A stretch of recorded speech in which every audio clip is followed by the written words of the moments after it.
the Cowboys loss, you lay that at whose feet? If there's a foot to lay it on. Yeah, I think it's 100% on Mike McCarthy and 100% on Dak Prescott. No, honestly. Right? I think it's like a marriage. We ain't giving 50-50. It's 100-100. All right, so listen, my truthful answer, like my not kind of joking answer, this falls on $400 million of offense. You're a $140 million quarterback. Rich, there's three guys at that position in the NFL that make $40 million a year. We just talked about two of them, Josh Allen and Patrick Mahomes and Dak Prescott. Josh Allen and Patrick went for over 400 yards. Dak didn't play good. He didn't play well enough.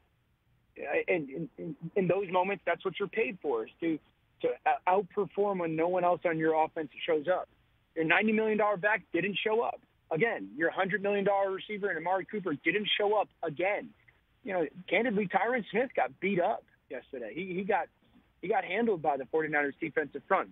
You don't get into the end game situation and how that game ended by playing well on offense. No one played good offensively. But the way the game went, Rich, and the fake punt and the lack of communication and the confusion after the fake punt, that delay a game, they don't get a first down after that because of that 5-yard penalty. Right. And obviously the way the end of the game is handled and the lack of preparation and the lack of a plan, that's got to fall at the feet of Mike McCarthy. And listen, the truth of Mike McCarthy is this. In 2 years as the Dallas Cowboys head coach, he's 18-15. So Dak Prescott as his starting quarterback. Outside of the NFC East, they're 6-9 together. Outside of the worst division in football, they're 6-9 together. And that's not that for an owner who came out last week and said Super Bowl or bust, man. I just don't see how that's good enough. Well, and then in terms of the last play, Dan Orlovsky here on the Rich Eisen Show, the conversation from both McCarthy and Dak is that we drilled it, we've practiced it, we've done this, we've done that. In practicing this, does somebody play the role of the official, the umpire? Because, so much is made of the umpire bumped Dak, and we had Mike Pereira on in hour number 1 of this show, Dan, and he said that the umpire should not have respotted the football. Just touch the ball and get the hell out of the way. But put it all together, though, if you find the official, like Larry Fitzgerald, for instance, always did, and Chase Claypool famously did not earlier this year, then maybe that doesn't happen. Is there a role of an official in drilling this to make sure that the quarterback doesn't hand the ball to the center to self-spot? Oh, okay. So, yeah, this is a great question. There's a lot to it. So, first of all, everyone plays their part in the end game of situation, 100%. The official's got to be, in the right place, knowing where the football is, knowing what his role is. But I'm going to just walk you through, Rich, kind of how this gets taught in the locker room. Please. So you referenced Larry Fitzgerald. If you go back and watch some of the moments with Larry takes the ball from the edge of the field, right, outside the numbers, receiver-wise, sprints in, and multiple times actually hands the ball to the center. The center then turns and hands it to the official. That tells me everybody on the offense is aware, certainly the person snapping the football, that the official has to touch the ball. All right, so in that situation, 14 seconds is what's on the clock. I've always learned that 16 seconds was like, okay, that's our cutoff. 14 seconds is the near-death experience. That's the max that we can go, okay? Right. So once you make that decision, number one, ball carrier, whoever you are, receiver, tight end, tailback, quarterback, we're just trying to get some yards, not all the yards. You got to do a good job of declaring yourself down, because you trying to get 2 or 3 extra yards is worth an extra second or two. So number one, Dak Prescott went too far.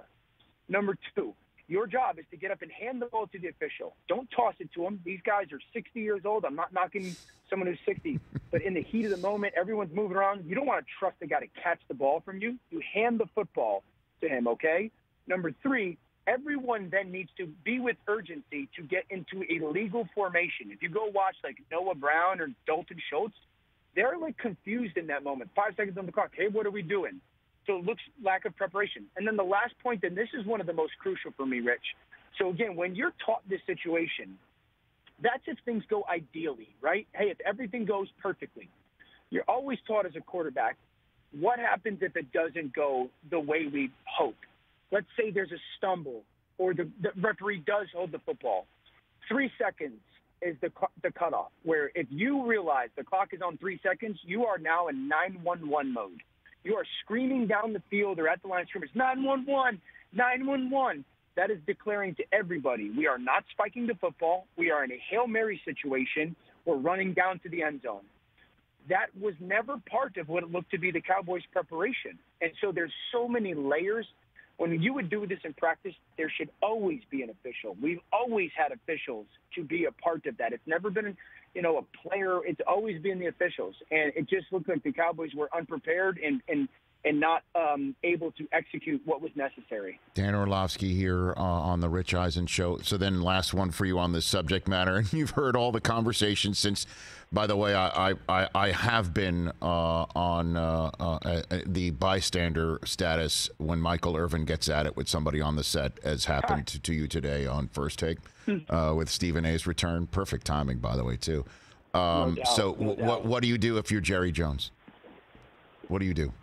Yeah, I think it's hard to bring back Mike McCarthy. I really do. I thought Ed Werder made a great point on Get Up this morning when he was asked that question, and he said, I don't want to get into hypotheticals or whatnot. And then, Greeny pushed back on, Kellen Moore, and he said, I actually think Dan Quinn's probably the part of this conversation that is more likely, because he thinks it's more likely Dan Quinn is going to be a head coach again before Kellen Moore is for the first time. And are you willing to lose potentially Dan Quinn if you're Jerry Jones? I laid out, if we go back, think about this, Rich. We can go back week 2 against the Chargers when the clock runs out. Mike McCarthy said, we couldn't see the clock. Week 3 against the Eagles before halftime, the clock runs all the way out with a minute 50 on the half. They never called timeouts. Week 6 against the Patriots, they called timeout to kick a field goal with 24 seconds left rather than letting the clock run all the way down. Week 15, he throws the ball to Dalton Schultz, and they don't take a shot at the end zone because he says that they're in the O zone. Week 17, last week 2 weeks ago against the Cardinals, he calls timeout and can't challenge the fumble. I think it's hard given what the record is, given what the performance is, given what the reality of this poor game and clock management. I think it's hard to bring back Mike McCarthy to this football team. Hey, you watched all the way to the end. Thanks for that. Watch more right here.